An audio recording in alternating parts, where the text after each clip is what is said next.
بہرحال آپس کو جوڑیں تو آپ لوگ ماشاءاللہ طالب علم کہلاتے ہیں، ماشاءاللہ سبحان اللہ علم کے طلبگار۔ ٹھیک ہے نا؟ تو اس علم کا جو ہے بڑا اعلیٰ مرتبہ اور مقام ہے۔ سبحان اللہ ہم لوگ اگر معصومین علیہ الصلوۃ والسلام کے فرامین کو دیکھیں تو علم سب سے بڑی دولت ہے، ماشاءاللہ۔ اور خدا نے بھی علماء کے بارے میں فرمایا ہے انما یخشی اللہ من عبادہ العلماء۔ ماشاءاللہ۔ بس انما کلمہ حسر ہے، آپ کو پتہ ہے ماشاءاللہ جی مجھ اللہ سے صرف علماء ہی ڈرتے ہیں۔ سبحان اللہ۔ انہیں خوف۔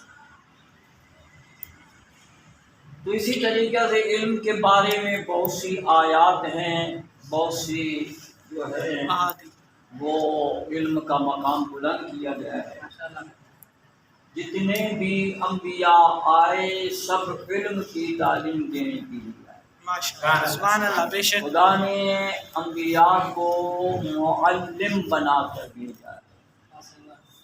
آج چونکہ شب جمعہ ہے، اس مناسبت سے سورہ مبارک جمعہ کی ایک آیت کو پڑھتے ہوئے آگے بڑھنے کی کوشش کریں گے تاکہ بات قرآن کی آیات کی روشنی میں چلے۔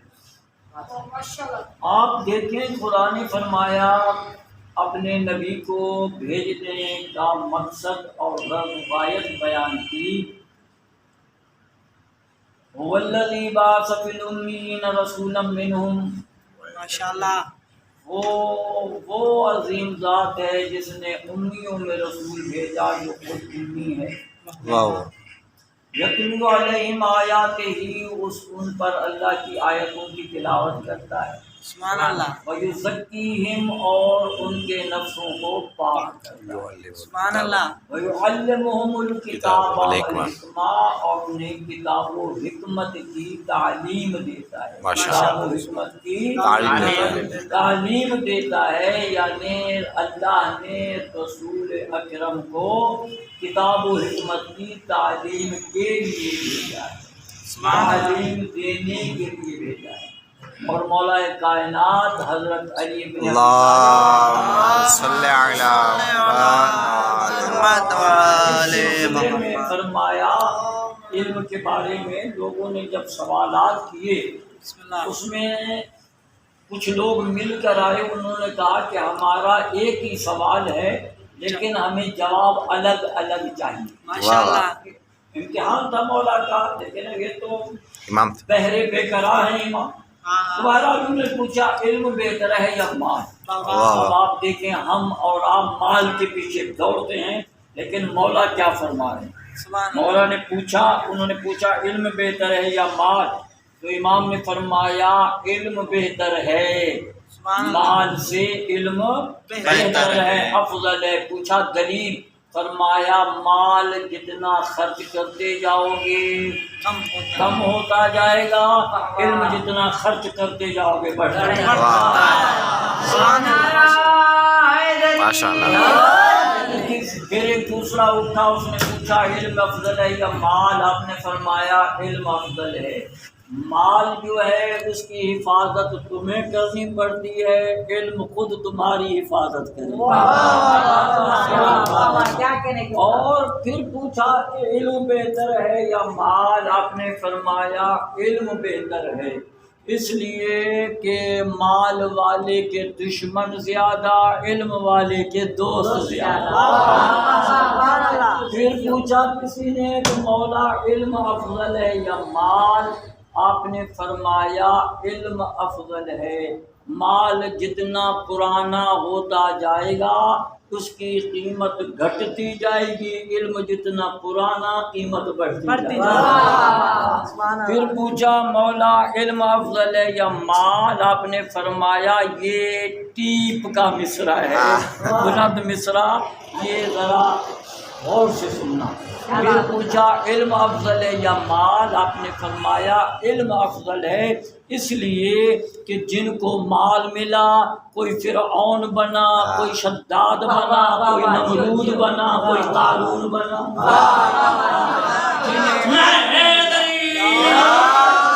جنہیں علم ملا۔ آپ دیکھیں حضرت آدم کے لیے کیا فرمایا، علم آدم الاسماء، جن کو علم دیا اللہ نے، وہ کوئی آدم بنا، کوئی نوح بنا، کوئی موسیٰ بنا، کوئی عیسیٰ بنا، کوئی مصطفیٰ بنا، کوئی مرتضیٰ بنا۔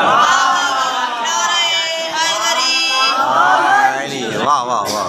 تو علم افضل ہے، تو لہذا علم جو ہے وہ افضل ہے۔ انسان مال جو ہے، دنیا دار مر جاتے ہیں، ان کا نام مٹ جاتا ہے، علماء جانے کے بعد بھی زندہ رہتے ہیں، زندہ رہتے ہیں۔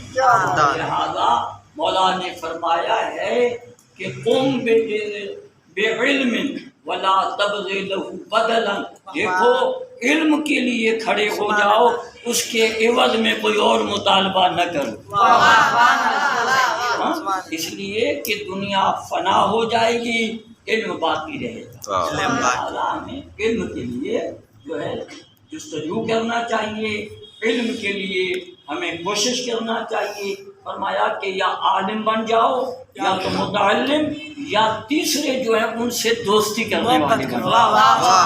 نعرہ حیدری، نعرہ حیدری، نعرہ حیدری۔ اور دیکھو اب پھر آپ کہیں گے کہ بیٹھ گئے تو اترنے کا نام نہیں ہے۔ پھر دیکھو کہ اس میں علم بہتر ہے یا مال؟ تو آپ سنتے ہیں نا، علم افضل ہے نا، علم افضل ہے۔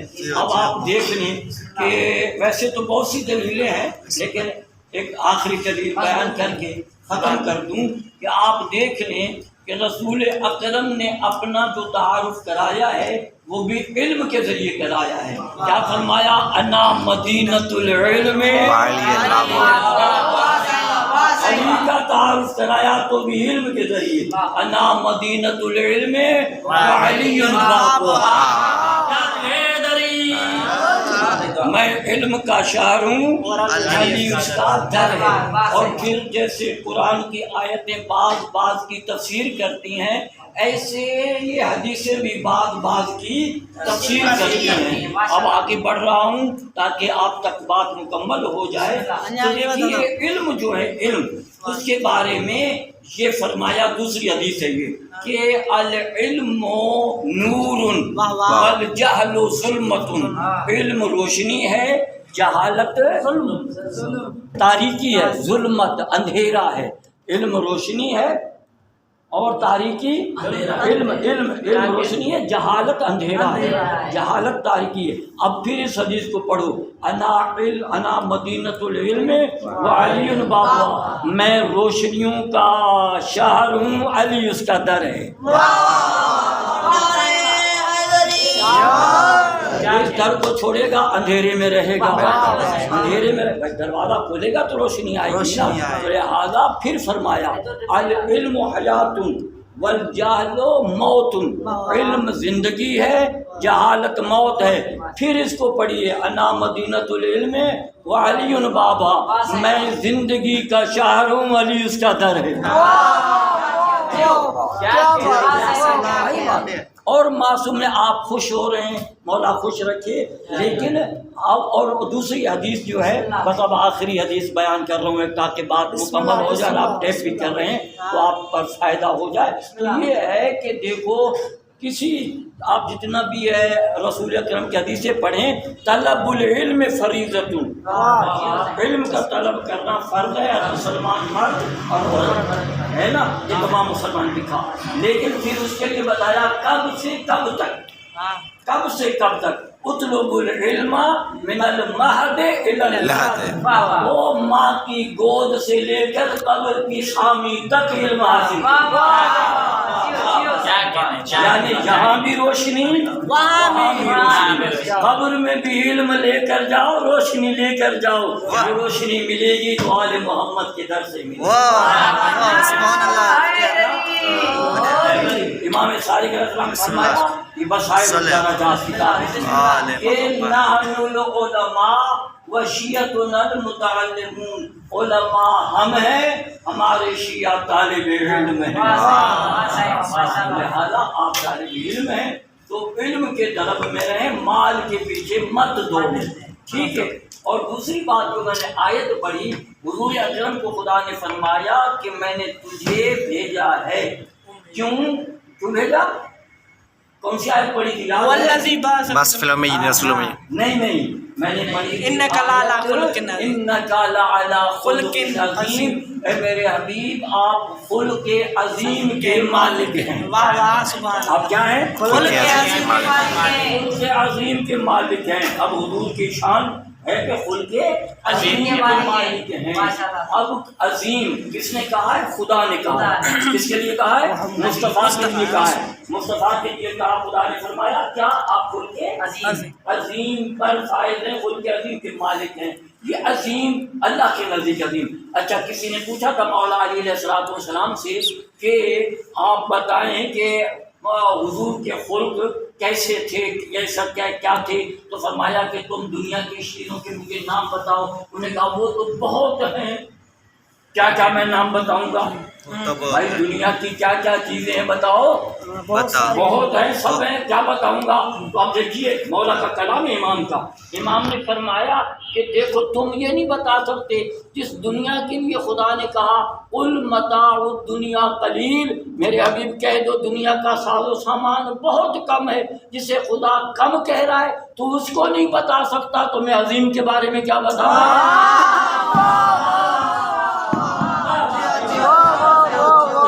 کیا بات ہے، سبحان اللہ، جزاک اللہ۔ قلیل تھوڑا ہے، محدود ہے، تھوڑا ہے، تو تو تھوڑے کے لیے نہیں بتا رہا تو میں اس کے خلق کیا بتاؤں؟ جسے خدا عظیم کہے ان کے اخلاق میں کیا بتاؤں گا؟ بہرحال وہ خلق عظیم کے، تو خلق کے معنی تو آپ جانتے ہیں کہ انسان کی جو ہے کردار اچھا ہو، ملنا جلنا، امانت، یہ سب اس میں آتے ہیں۔ امانت دار ہو، سچ بولے، کسی کو دھوکہ نہ دے، کسی سے فرار نہ کرے، کوئی کسی کی امانت نہ کھائے، اور دل میں بغض نہ رکھے، مومن کا حسد نہ رکھے، یہ سب اخلاق میں آتے ہیں۔ اور کوئی غلطی کسی سے ہو جائے تو اس کو معاف کر دے۔ صرف ایک بات واقعہ بیان کر کے آپ کی زحمت کو تمام کر دوں۔ آپ دیکھیے حضور کا خلق، ہم سے تو کوئی تھوڑا سا بھی کہتے ہیں ہم لڑنے کے لیے تیار ہو جاتے ہیں۔ اگر ہم جا رہے ہیں نا، آپ ایک وہ کھچی آپ نے کھائی اور اس کی دوسری کسی کو مار کے دیکھیں، وہ پتھر مارے گا آپ کو، مل گیا سروٹا مارے گا، پتھر مارے گا، ٹھیک ہے نا؟ لیکن ادھر کیا ہے؟ اب آپ دیکھیے حضور اکرم جا رہے ہیں اور ایک عورت ہمیشہ گھر کے اوپر جھاڑو دے کر وہ جو خس و خاشاک ہوتی ہے جھاڑو سے جو آپ کرتے ہیں وہ کچرا وہ پھینک دیتی تھی۔ اب حضور گزر جاتے تھے، ایک دن اس نے نہیں پھینکا، پھر آپ اگر اس کو چھوڑ دیں تو کسی نے کہا مولا یہ راستہ آپ چھوڑ دیں، تو فرمایا کہ راستہ چھوڑ دوں تو بھٹکوں کو راستے پر لائے گا کون؟ اگر میں ہی راستہ چھوڑ دوں لائے گا۔ ایک دن اس نے نہیں پھینکا، آپ نے پوچھا کیوں نہیں؟ آج وہ نظر نہیں آ رہی جو مجھے روز تحفہ دیتی تھی؟ تو بتایا کہ وہ بیمار ہے، تو حضور اکرم اس کی عیادت کے لیے چلے گئے، مزاج پرسی کے لیے چلے گئے۔ وہ گھبرا گئی، کہا کیوں گھبرا گئی؟ کہا کہ آج مجھ سے پلاند لینے آئے ہیں، پلانے بدلہ اگر ہاں بدلہ لینے آئے ہیں، بدلہ لینے آئے ہیں۔ تو اب جو ہے انہوں نے فرمایا نہیں میں بدلہ لینے نہیں آیا، میں تیری مزاج پرسی کرنے کے لیے آیا ہوں۔ مجھے دوا کی ضرورت ہے تو ہم دوا کا انتظام کریں، مجھے غذا کی ضرورت ہے تو ہم غذا کا انتظام کریں۔ وہ حیران ہو گئے، اس نے کہا مولا آپ یہ پیش کر رہے ہیں میرے لیے، میں نے تو آپ کے ساتھ گستاخی کی۔ مولا نے فرمایا کہ جو تیرے اخلاق میں تھا تو نے دیا، جو ہمارا ہے ہم دے رہے ہیں۔ اب اور اس نے کہا مجھے کلمہ پڑھا دو، اتنی عظیم ہو، کلمہ پڑھ لیا، مسلمان ہو، ایمان لائی۔ ہمارا کردار ایسا ہے کہ مسلمانوں کو اسلام سے نکال ٹھیک ہے، خداوند عالم